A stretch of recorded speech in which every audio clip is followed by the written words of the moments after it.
Many people go through life attributing their misfortunes to bad luck, fate, or circumstances beyond their control. They say things like, "Nothing ever works out for me," or "just my luck." But what if these so-called unlucky patterns are not coincidences at all? What if behind every setback, delay, or sudden collapse lies a hidden law that's been operating in the background, governing not what you want, but what you subconsciously expect and believe? This is the core revelation in Owen Hermstring's The Law Behind the Laws. The universe does not respond to your surface-level desires. It responds to the frequencies embedded deep in your subconscious. From an early age, we absorb signals from our environment. Words from our parents, unspoken rules from our communities, emotional imprints from trauma, that form what Hermstring calls our core energetic script. This script becomes the baseline frequency we emit, and it silently dictates the kinds of opportunities, relationships, and outcomes we attract. What we label as bad luck is often just the inevitable result of a script we've never consciously examined. For example, someone who grew up hearing money doesn't grow on trees may subconsciously vibrate at a frequency of scarcity, even if they affirm wealth daily. The invisible law at work here is what Hermstring terms energetic primacy. The idea that your subconscious energy holds more weight than your spoken intentions. In this context, trying to manifest abundance while operating from a deep-seated fear of lack is like trying to paint over moldy walls. The structure underneath hasn't changed, so the result will always decay. This invisible law reveals itself most clearly in patterns.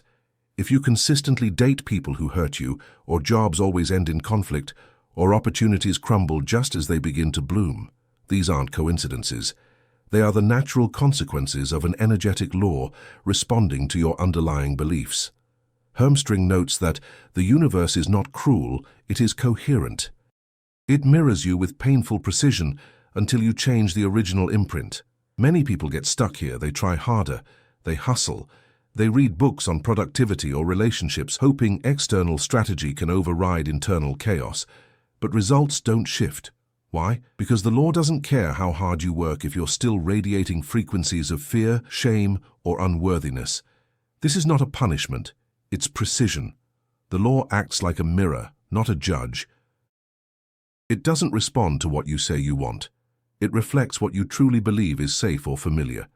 This is why Hermstring emphasizes frequency awareness as the first step toward transformation. You must become aware of the energetic patterns you're emitting, not just through thought, but through emotion, memory, and identity. In one passage he writes, "If you want to change your results, you must change what you are unconsciously loyal to."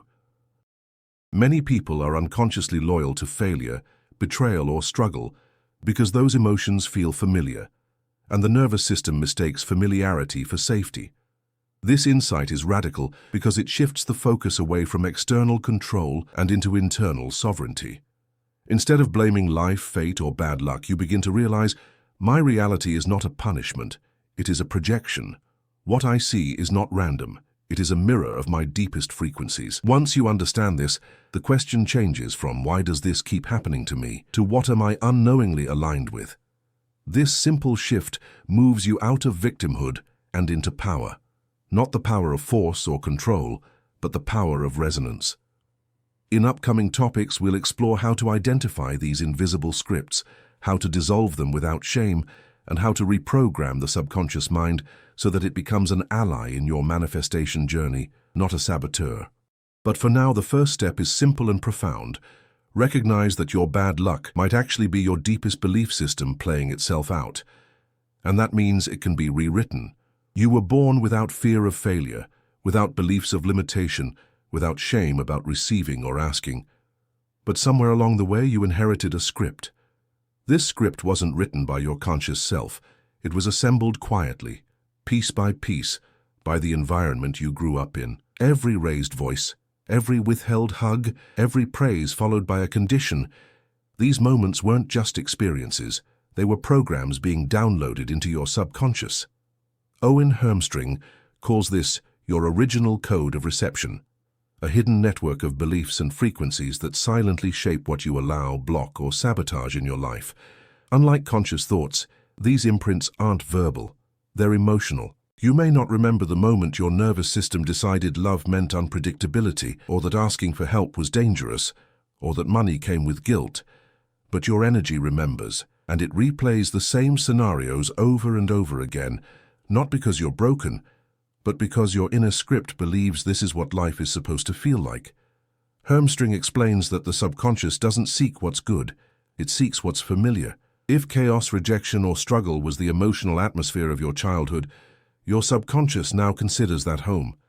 This is why you might sabotage peaceful relationships or feel restless in stability. It's not that you don't want happiness, it's that your internal script doesn't recognize it as safe. One of the most powerful lines in The Law Behind the Laws says, "You didn't write the script, but you keep rehearsing it like it's your only role." And that's exactly what happens. Until the script is revealed, you play it out unconsciously, attracting the same lessons in different disguises. The job that ends the same way.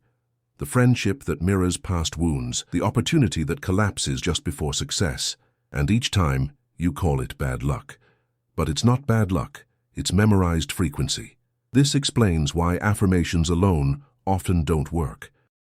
You can say, "I am worthy of love" all day, but if your nervous system flinches at intimacy, the energy you emit will repel what your mouth declares. Words are conscious, frequency is subconscious, and the universe is fluent in frequency. The danger of the hidden script is that it often feels like truth. For example, if you grew up feeling unseen, you may now interpret neutral behavior from others as rejection. If you were praised only for performance, you may now equate rest with laziness. These interpretations create emotional filters that distort reality to match the original imprint. This is why Hermstring insists that manifestation isn't about force, it's about alignment. He writes, "You will never override your subconscious with logic. You must go where the script lives, into the realm of emotion, memory, and identity. Reprogramming begins with awareness.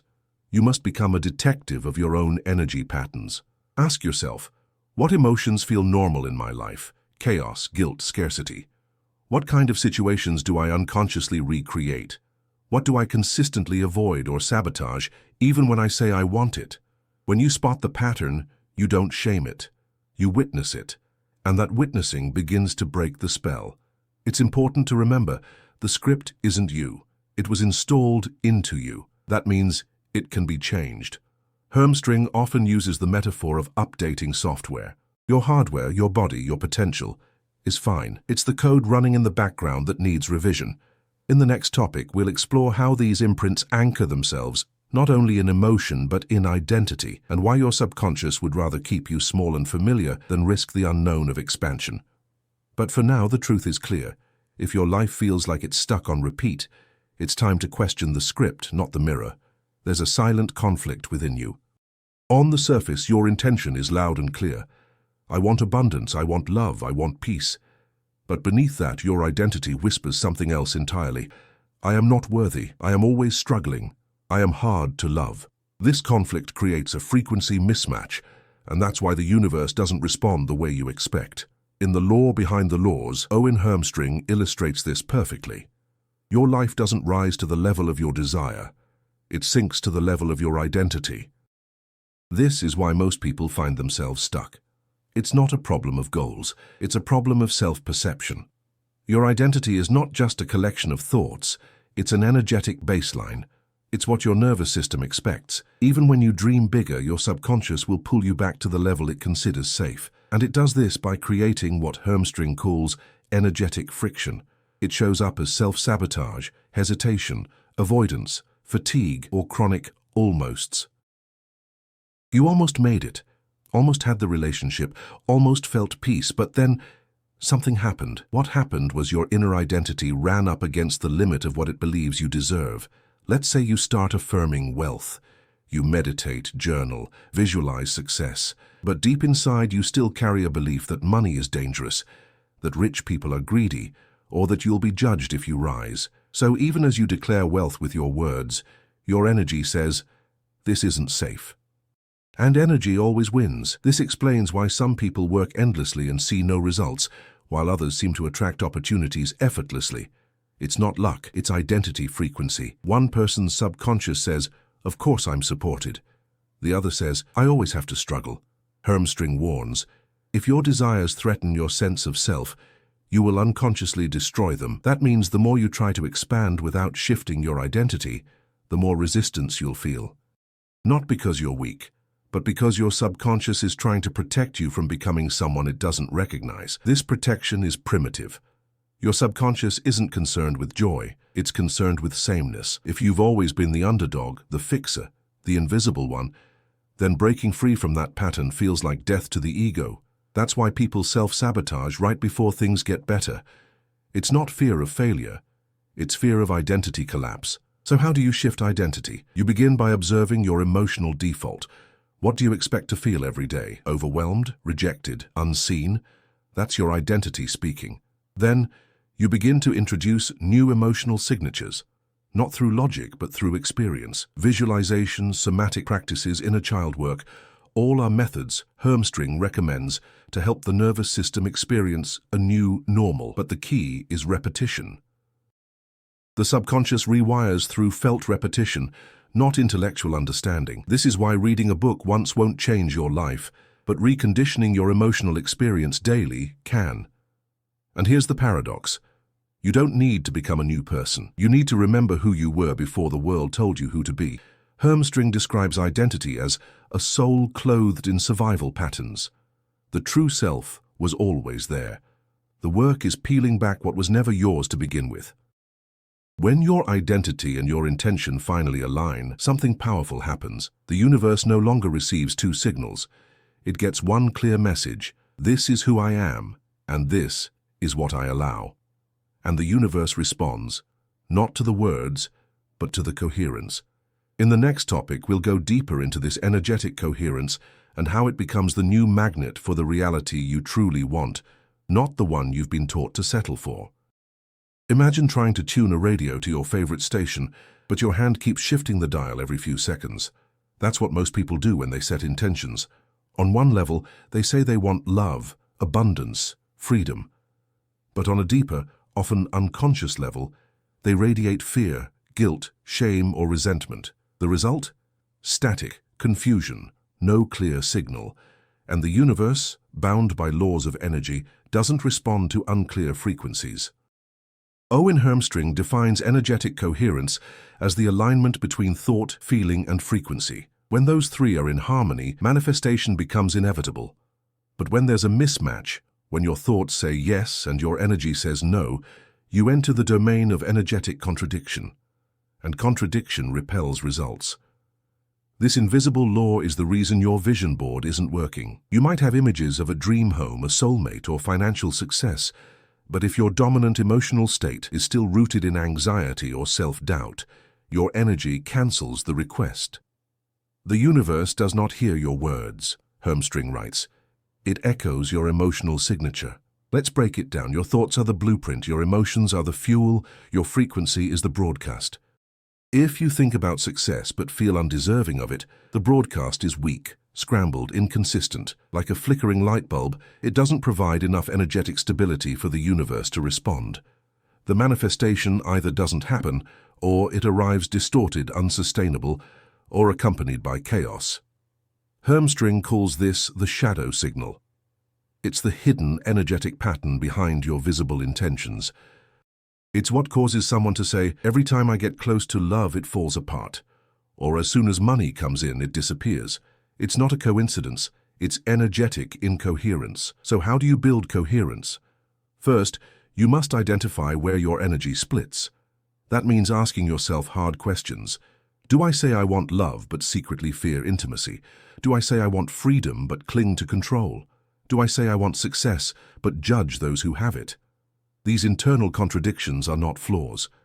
They're survival strategies developed by your subconscious, but they must be brought into the light, because what remains unconscious will sabotage what you're consciously working toward.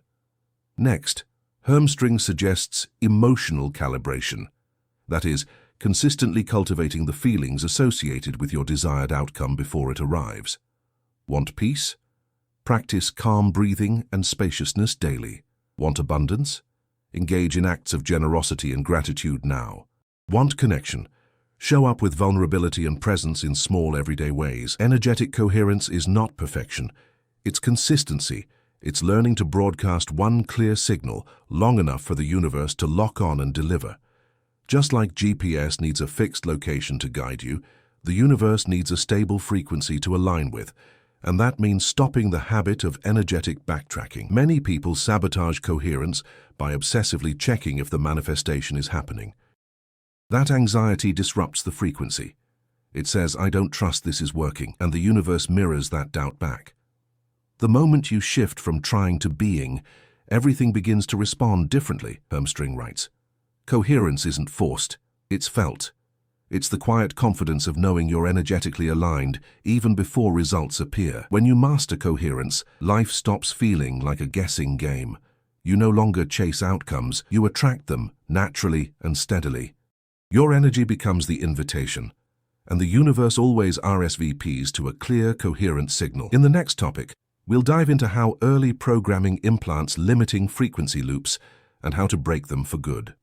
From the moment you're born, you begin absorbing the emotional frequency of your environment. Before you learn to walk or talk, you've already internalized patterns of fear, shame, scarcity, and unworthiness, not because you chose them, but because they were all around you. Owen Hermstring describes this as the inherited loop, a subconscious frequency cycle implanted by your upbringing, culture, and early emotional experiences. This loop becomes your default setting, and like background music you've learned to ignore, it plays non-stop beneath your conscious intentions. You might consciously affirm abundance, love, or purpose, but if your frequency loop was programmed for lack, rejection, or self-doubt, your energy will override your affirmations every single time. Hermstring emphasizes that your subconscious beliefs do not care what you want, they only care what you expect. And expectations are formed not by dreams or goals, but by repeated emotional experiences, especially during your most formative years. Let's say a child grows up hearing, "Money doesn't grow on trees," or witnessing their parents stress every time a bill arrived. That child doesn't just learn about financial struggle. They absorb the frequency of lack. Later in life, they may work hard, study finance, or pursue wealth, but still find themselves hitting invisible walls, never quite breaking through. Why? Because their frequency loop says, money is difficult, it causes pain, it slips away, and the universe, obedient to energetic laws, mirrors that loop. Or consider someone who was emotionally neglected as a child. Even if they intellectually believe they're worthy of love, their energy still broadcasts, "I am invisible," or "I must prove myself to be chosen." And that loop keeps manifesting relationships that reflect those beliefs. Partners who are emotionally unavailable, distant, or critical. Hermstring puts it this way: your life is a reflection of the frequency loop you forgot you were running. The most dangerous part? You think it's you. You think it's fate, bad luck, or some flaw in your personality. But it's not. It's programming, and the only reason it persists is because it's familiar. This is what Hermstring calls the loyalty trap. Subconsciously, people remain loyal to the energetic climate of their childhood. If chaos was normal, peace feels boring. If struggle was constant, ease feels suspicious. If love was conditional, unconditional love feels unsafe. So without realizing it, you recreate the loop, because it feels like home. So how do you break it? The first step is awareness. You must become a detective of your own energy. Ask yourself, what emotional states feel most familiar to me? What patterns keep repeating no matter how hard I try? When something good happens, do I brace for it to fall apart? These are clues, not to your failures, but to your frequency. Next comes what Hermstring calls loop interruption. This is where you intentionally disrupt the emotional momentum of the old loop. You do this through conscious state shifts, meditation, breathwork, somatic release, or even radical gratitude, not to fake a new frequency, but to introduce your nervous system to new emotional possibilities. When your body starts feeling safe, in calm, joy, abundance, or connection, without needing external proof, you begin weakening the old loop.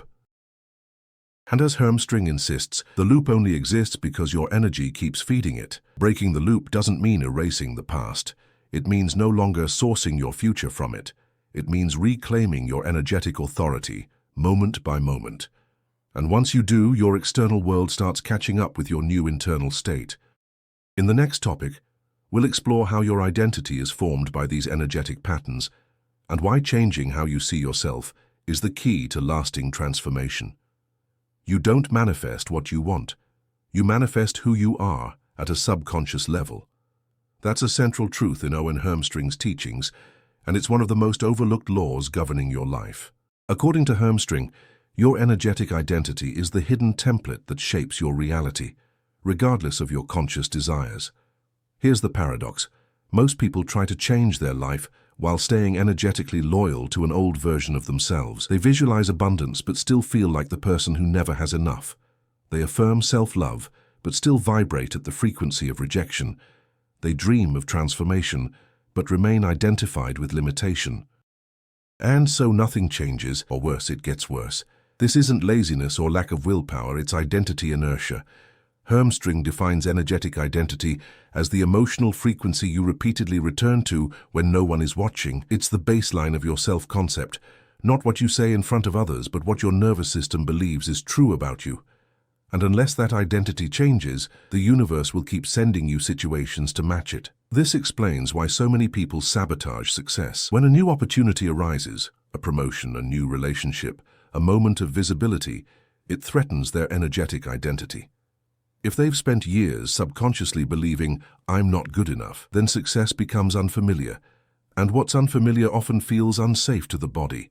Hermstring writes, "Your energetic identity will always fight to protect its version of the truth, even if that truth is painful." That means your subconscious isn't trying to sabotage you out of cruelty. It's trying to protect the you it believes you are. The problem is, that version of you was shaped by trauma, conditioning, and old emotional experiences. So how do you change it? You start by disidentifying from the emotional story you've been carrying. This means recognizing that your pain, your past, your patterns, they're not your personality, they're programs. And programs can be rewritten. Hermstring suggests a practice he calls frequency rehearsal. Each day, instead of asking, "What do I want to do today?" ask, "Who am I choosing to be today?" energetically. Don't just think it, embody it. If your new identity is abundant, how does that version of you breathe, speak, walk? If your new identity is confident, how does it handle rejection or failure? It's not about pretending. It's about practicing a new emotional baseline, again and again, until your nervous system believes it's safe to be someone new. This requires consistency. At first, your old identity will resist. You'll hear voices saying, "That's not who you are," or "You're being fake." But these aren't signs you're doing it wrong. They're signs the old loop is dying. You'll also need to rewrite your inner narrative.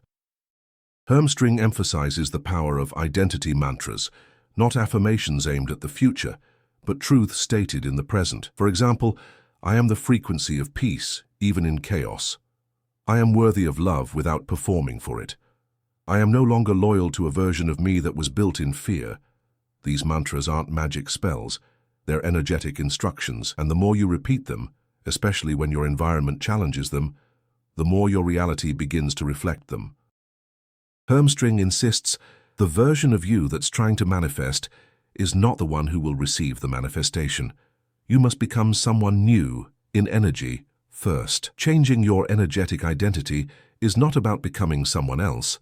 It's about remembering who you were before the programming. It's about returning to your original frequency, the one that isn't afraid to receive, to shine, to expand.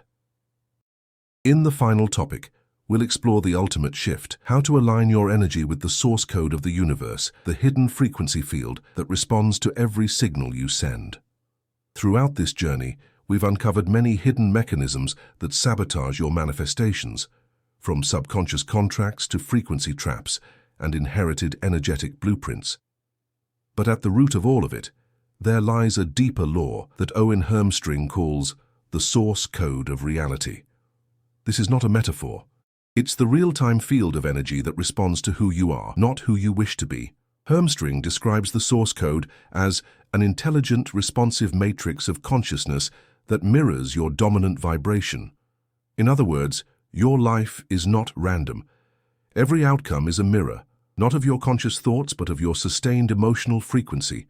And this field doesn't respond to desperation, manipulation, or forcing. It only responds to alignment. So what does alignment really mean? Alignment is not about perfection. It's about coherence, the harmony between your thoughts, emotions, beliefs, and actions. When those parts of you are broadcasting the same signal, the universe has no choice but to match it. But when there's contradiction, when you say you want love but fear intimacy, or desire wealth but carry guilt about receiving, the source code reflects the confusion, not the intention. This is where most people struggle. They think manifestation is about intensity. I have to want it badly enough. But intensity without coherence just scrambles the signal. Hermstring says, the universe doesn't reward effort, it responds to clarity. So how do you achieve that clarity? Step 1 is energetic honesty. You must confront the real reasons you want what you want. Do you want money to feel powerful or to finally feel safe? Do you want a relationship to feel loved or to prove you're not broken? When your desires are born from fear, they emit a frequency of lack. And lack always attracts more lack. Instead, shift your desires into sacred expressions.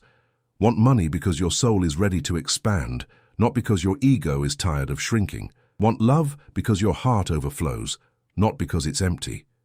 The universe feels the difference. Step 2 is emotional broadcasting. Hermstring teaches that emotion is the Wi-Fi of your soul. If your emotional field is saturated with doubt, anxiety, or shame, it interrupts the signal you're trying to send. That's why you can say all the affirmations in the world and still receive nothing. Your voice says, I'm ready, but your frequency says, I'm afraid. To change that, you must become the emotion of what you desire before it arrives. If you want peace, practice it in chaos. If you want abundance, feel it when your account is empty. This isn't delusion. It's frequency leadership, and the universe always follows your lead. Step 3 is letting go of time. The source code doesn't operate on clocks. It responds to now. When you obsess over when it's going to happen, you shift from alignment to anxiety. You break the signal. But when you trust that your frequency is enough, that what you are is already summoning what you seek, you collapse time. You enter flow. Hermstring emphasizes one final truth. You don't chase alignment. You return to it. It's your original setting. That means your work is not to force manifestation. It's to remove the interference, clear the static, stop sending mixed signals, be the clear, calm broadcaster of the energy you want to live in, and reality will follow. In the end, manifestation is not magic. It's mathematics. Frequency. In Traus frequency, out. The law is invisible, but it is absolute. And once you understand it, truly feel it in your body, not just your mind, everything begins to shift. You'll stop asking, why isn't it working? And start living as someone for whom it always works. Because it does, when you broadcast the right signal.